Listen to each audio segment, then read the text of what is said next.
Greece is bust. We know that, right? And the Eurozone's not going to break up, right? We know that. So guess what? Greece will get whatever it needs to get in time. Is it good news, Bob, though, that you've got recognition that there is a problem with Greece and that, to an extent, there is a solution? Well, the solution is to write off the debt. Simple. Just do it. Stop wasting time, right? But clearly, Mrs. Merkel needs her party to get re-elected next year. The Eurozone can't be seen to be doing favours for one country when another country is voting on membership of the EU. All this, I think, is in the mix, right? They just wanted to get something out. They wanted to get something out positive ahead of Brexit. Yeah, I mean, even in the short term, this was something. But the reality is, Greece is a country that cannot repay. So let's move to. Can Greece grow? Is what I more care about. You know, the debt and the rich people argue amongst themselves. I actually care whether Greece can turn itself around from. We think it's been a depression in parts, don't we? We can leave recession aside. So depression. Can Greece grow and actually become a viable entity? That's what we really want to see. So most countries in a similar situation would regain competitiveness through exchange rate, the currency. Yeah.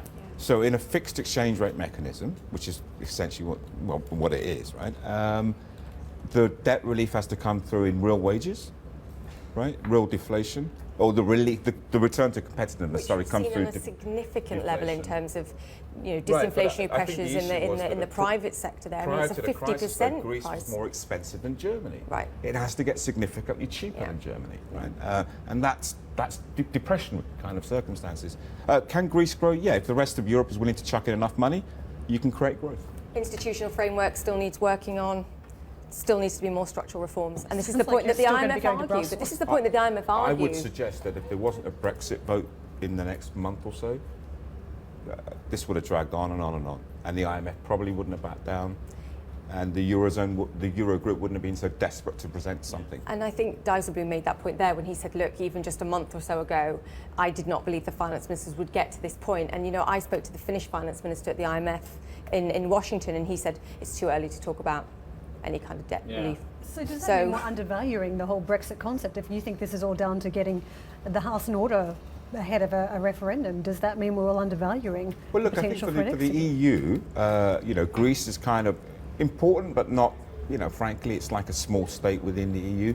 The UK is critical to the survival of the EU. We know that, right? And that's why this has become such a fractious debate, right?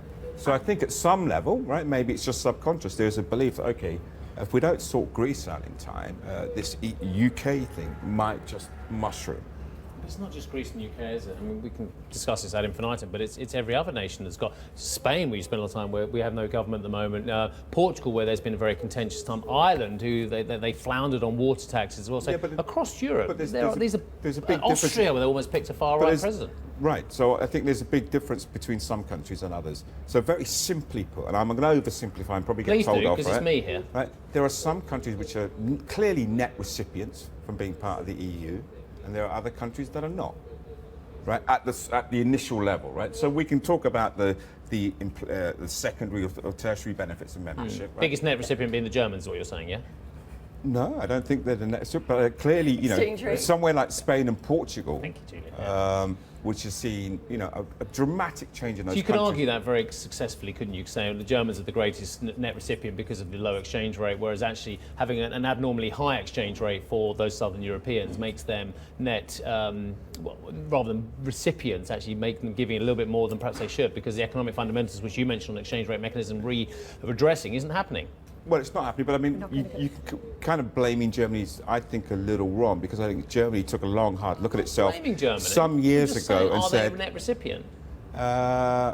Through trade, yeah, but look, they went through a very painful restructuring process of their economy. Yeah, in 1990s, yeah. Right, but I think these things, like the Thatcher reforms, the Reagan reforms, had a very long-term impact.